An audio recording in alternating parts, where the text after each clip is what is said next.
Have you ever think that a tooth infection can kill you? I tell you why it can kill you. You have a nerve vascular system is called pulp, the patient called a nerve.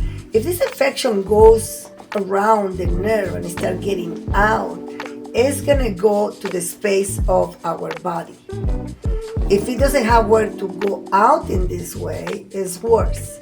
So the pain start getting the patient that have so much pain, this patient said, and has swelling. The face was swelling. When a patient has an infection of that degree, the way you're gonna see here right now on the screen, where you see this pause was after I opened. But if you have an infection that is like this big, we usually have to do some small incision. I have a way to do it with a pipette. It is excellent. It's like the one they use to get your blood out of your body, and it doesn't bother the tissues as much as we do an incision. However, this infection was extremely big, and the patient was in a danger zone of having a septic shock.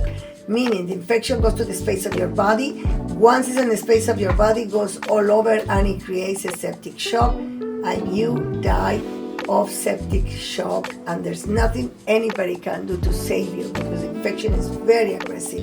I'm sure that many of you didn't know, and these cases are not even announcing a big deal because there are not that many, but it's happening. So please be aware that if you start having this type of swelling, this is not a joke. You have to either run to the hospital or call your dentist immediately or your endodontist. What do we have to do ourselves in this case?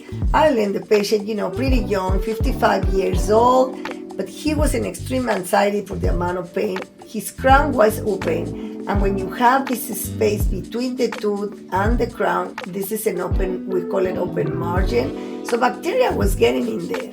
But the root canal didn't fail because of this white material. It failed with the regular material, which is gutta percha, which is until today is the first and the best material to use in our body because it's organic, it comes from a tree. These were silver cones used in the 60s and the 70s. We don't use it anymore. But at that time, they were used correctly and they worked. However, when the bacteria started getting in, the root canal failed. The patient let it go for financial reasons. He didn't have his crown, his new crown done.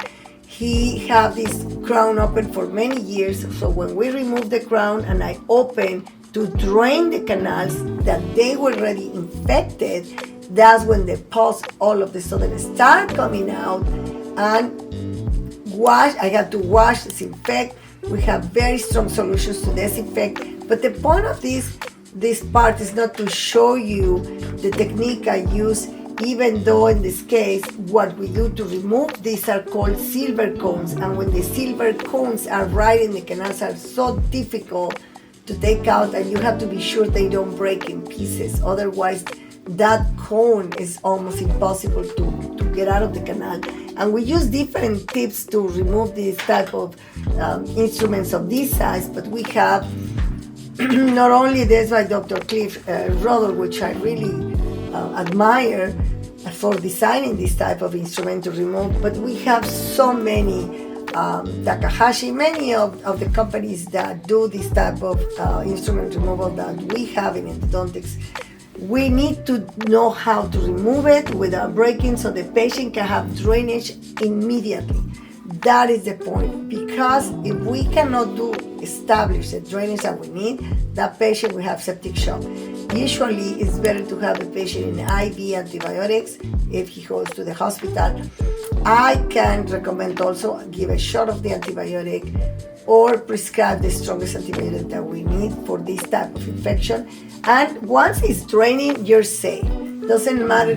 I usually will not put the crown back. I will leave it open. I will put antibiotic, leave it open, and tell the patient to don't chew on it, anything with that side until the drainage is finished. The antibiotic I place inside the canals when they're empty, it's very effective. We use it for many years. And then when the patient come back, we can re-clean, we can irrigate again. I use a gentle way from Son Endo machine to clean the canals. I use every single technique. Dr.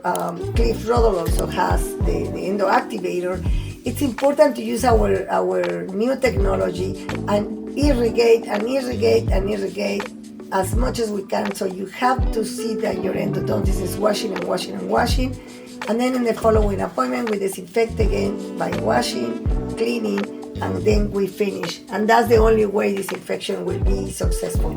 I have many years that the patient has been successful, but for now, learn that if you have any swelling, any different, like a pimple that you feel around your gum, that's how the patient said, don't wait for this to happen to you.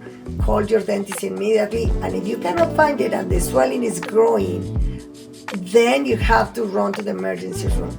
I have a patient in Mexico City that died because in the town that he couldn't find the correct person to prescribe the right antibiotics. When the patient went to the hospital at the age of 35, she died in the hospital of septic shock. So this is a topic that touched my heart because of my patient, and that's what I want to transfer to you. This type of bacteria that is really toxic for our body. If you have any questions, just send me a message or a comment to my channel in YouTube, Dr. Fanny Yacaman. Thank you.